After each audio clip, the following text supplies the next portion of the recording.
प्रिय विद्यार्थियों, आज मैं आपको जिस विषय से अवगत करवाने जा रही हूँ उसका शीर्षक है संदेश लेखन। संदेश लेखन का अर्थ सबसे पहले तो मैं आपको बताऊंगी संदेश लेखन कहते किसको हैं। संदेश लेखन के बहुत पर्यायवाची हैं, जैसे पैगाम, दस्तावेज, जानकारी, समाचार, आदेश, आज्ञा, खबर इत्यादि।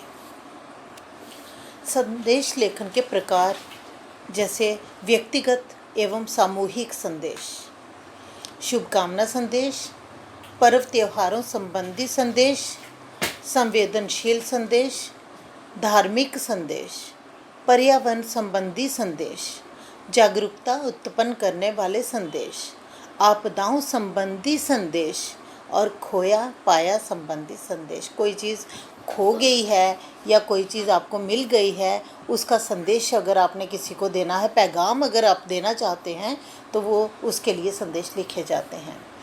संदेश लेखन का उद्देश्य किसी महत्वपूर्ण बात को दूसरे तक पहुंचाना, ये संदेश लेखन का मुख्य उद्देश्य है।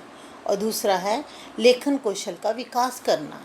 तीसरा है सृजनात्मकता, रचनात्मकता का विकास करना। चौथा है जनमानस को प्रेरित करने के लिए ये संदेश लिखे जाते हैं। सामाजिक जीवन धारा से जोड़ने के लिए संदेश लिखे जाते हैं। संदेश लेखन के मुख्य अंग, तो पहला संदेश लेखन का पहला अंग है जैसे संदेश लेखन की शब्द सीमा का ध्यान रखना कि 30 से 40 शब्द ही इसके अंतर्गत आएंगे। संदेश लेखन में डिब्बा अर्थात बॉक्स बनाना जो है वो बहुत ज़रूरी है, अर्थात सीमा रेखा का ध्यान रखना अत्यंत आवश्यक है।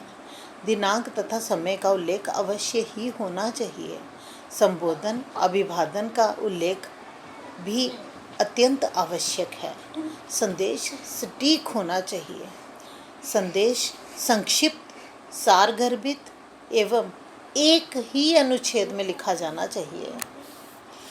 इसमें सृजनात्मकता होनी चाहिए।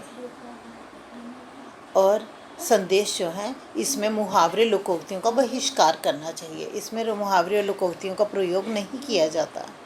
लिखने वाले का नाम लिखना अत्यंत आवश्यक होता है।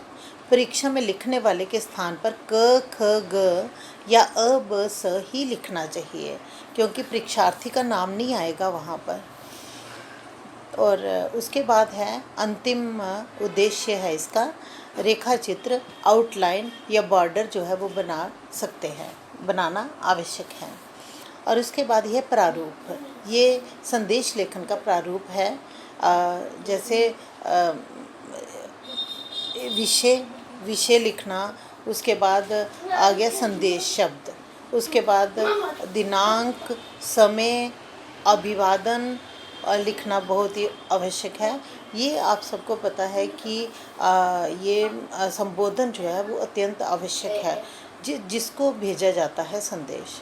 और उसके बाद आपका संदेश आ जाएगा और अंत में आ जाएगा ये बाईं ओर ही प्रेषक का नाम। अनौपचारिक संदेश लिखने का प्रारूप इस तरह से है: अभिवादन, संबोधन और उसके बाद प्रेषक का, फिर आ जाएगा संदेश और आ जाएगा फिर प्रेषक का नाम। उसके बाद है जैसे शुभ अवसरों पर जो संदेश भेजे जाते हैं, जैसे उसमें भी सबसे ऊपर विषय आ जाएगा, उसके बाद आ जाएगा दिनांक, उसके बाद समय और उसके बाद संबोधन। ये ध्यान रखना है कि सभी जो है एक तो एक बॉक्स में होने चाहिए और दूसरा ये बाईं ओर ही लिखे जाते हैं। ये सारे जितने भी मैंने चीज़ें बताई हैं ये बाईं ओर ही लिखी जाएंगी, जैसे दिनांक, समय और संबोधन। और उसके बाद आपका आ जाएगा संदेश और उसके बाद आ जाएगा प्रेषक का नाम, प्रेषक जो भेजने वाले का नाम पता। ये संदेश लेखन की प्रस्तुति है श्रीमती नीतू मेंगी जी के द्वारा। धन्यवाद सहित धन्यवाद।